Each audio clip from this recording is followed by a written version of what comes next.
Hello, Joni. That's me. I'm here. Welcome to my space. I have been super excited to share this ever since I got this for Christmas. My dad and had gifted me my grandparents and my great grandparents readers from school, and so I wanted to share them before I got them put away on my shelves, and so I'm finally getting a chance to do that. What's really cool about this is when I was young, back in the 70s, there was this book made, A History of Our Family. This one is 1977 was the issue here, and it goes through the whole family of the Bechtels coming to America. And so it actually, I keep that with. These aren't the only things that I have for my grandparents. I have some other books as well. But I didn't pull those off because they're in a shadow box. And honestly, I'm not exactly sure where that shadow box is since I've been reorganizing. But that's not for this video. What I wanted to share was my really awesome books that I've inherited that belong to my grandparents and my great grandparents. So I wanted to share them with you because I know my friends in here are going to be like, those are way rad. So let's check them out. So I already showed you my book. I'm old, so I'm in there. But anyway, so let me show you the ones that I had gotten here. I actually think that there might even be one for my great grandma Griffith, so on the other side as well. I just love the covers. So these originally were bought and owned by my great grandparents. This one is my great grandfather's. This is Lorne. I don't have a year on it, but I know it's my great grandfather because, well, there he is. So, and he died before I was born. Lauren did. So I only knew my great grandmother. But anyway, this is a really neat book. And so it's just a storybook. It's not a school reader. Well, it might be a school reader, but it's not like an elementary school. And I don't know, you can tell how fabulous this is. They're in such really, neat condition considering. And clearly he read them. So I really love when you see like a fingerprint. Did I see that? Little things. He was probably eating or something while reading this. So I think that's kind of fun. The plates are really cool. Well, she said, kiss me. Ew, Grandpa had no idea. Okay, and then I've got this one. That one doesn't have the dust jacket anymore. This one's the Khakis Girls of the Motor Corps. It has a really neat cover on it as well. Or, the hardcover. So it still looks really nice there. And then it's got the information too. This is somebody else, Nightingale, from 1920, A Christmas. That was Nellie Lawrence. Anyway, my dad said I can find all of these people, but, from the family. So those are neat with the little Easter seals. Look at that. How cool is that? That's still in there from 1920. That's been hanging out in this book since 1920. This one is also the author of The Khaki Girls Behind the Lines. I think these are neat.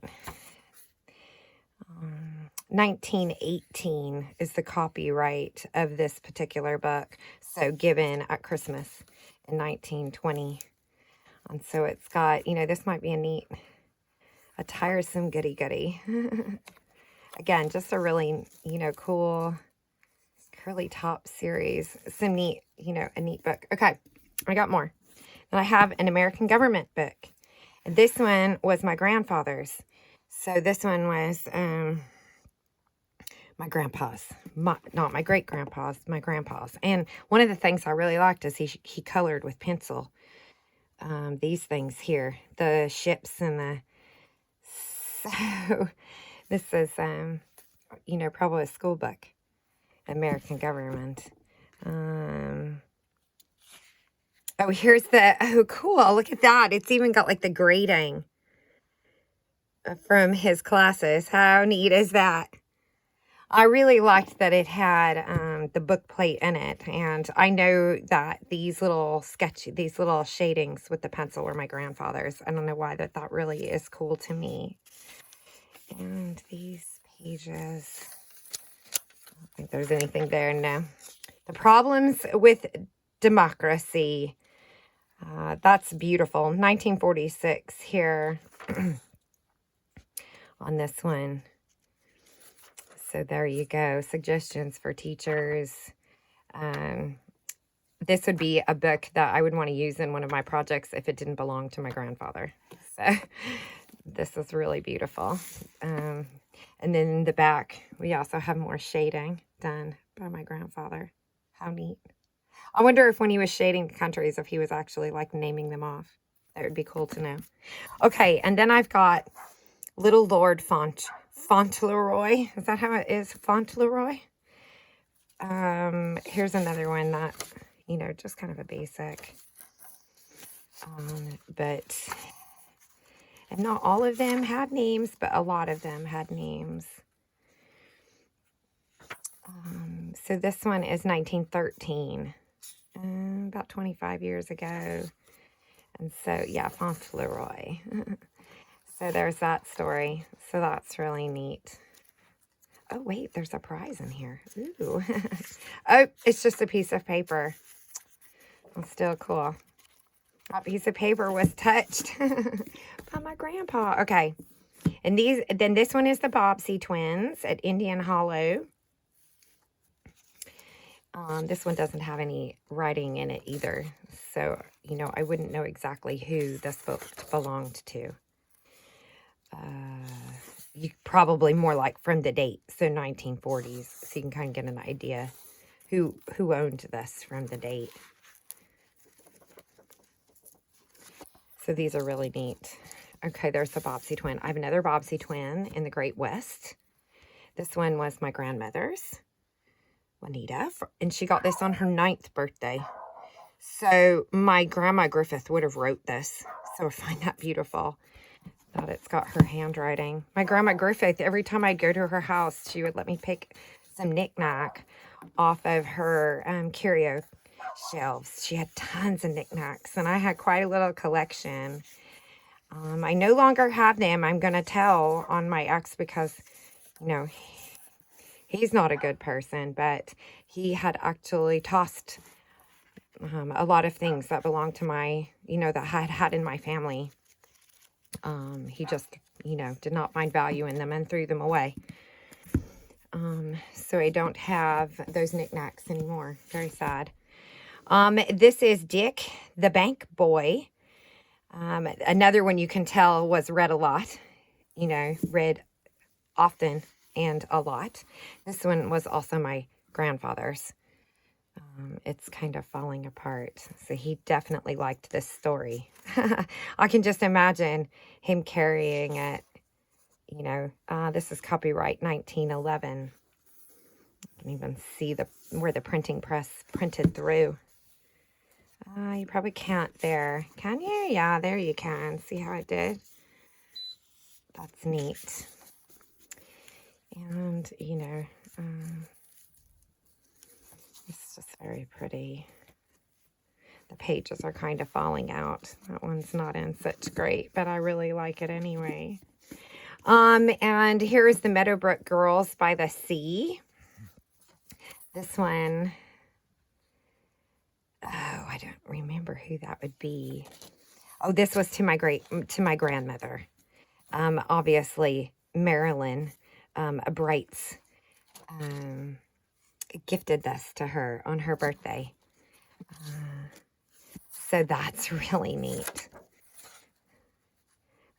Let's see, what year would that be?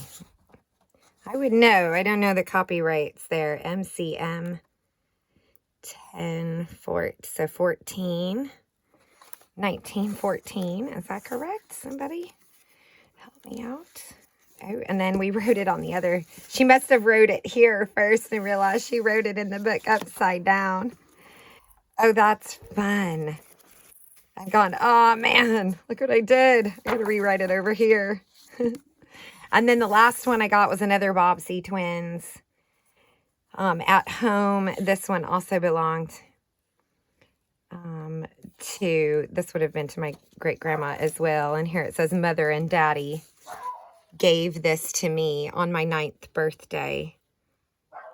So to have my grandmother's writing there, that's really special. And so my grandmother, you know, would have been 9 on, let's see what the date is here, 1916 or somewhere around there. And here is, that's amazing. To think that at 9 years old, we used to be reading books like this. I don't think kids read books like this anymore at 9. There's no pictures. There's no anything there. So, oh, and look at the little paper dolls you can cut out. Oh, aren't those beautiful? So anyway, I wanted to share these. These are just a few that I can add to the other books. Like I said, I do have several other books that I've inherited from my my grandparents and great-grandparents. My dad, I've got some of my dad's books from when he was in school. And so I find these really special to me. And I really just wanted to share them with you. So that's it for these. I hope you liked looking at these.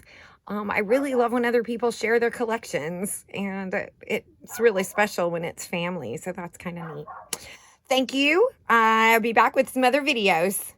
Bye, everybody.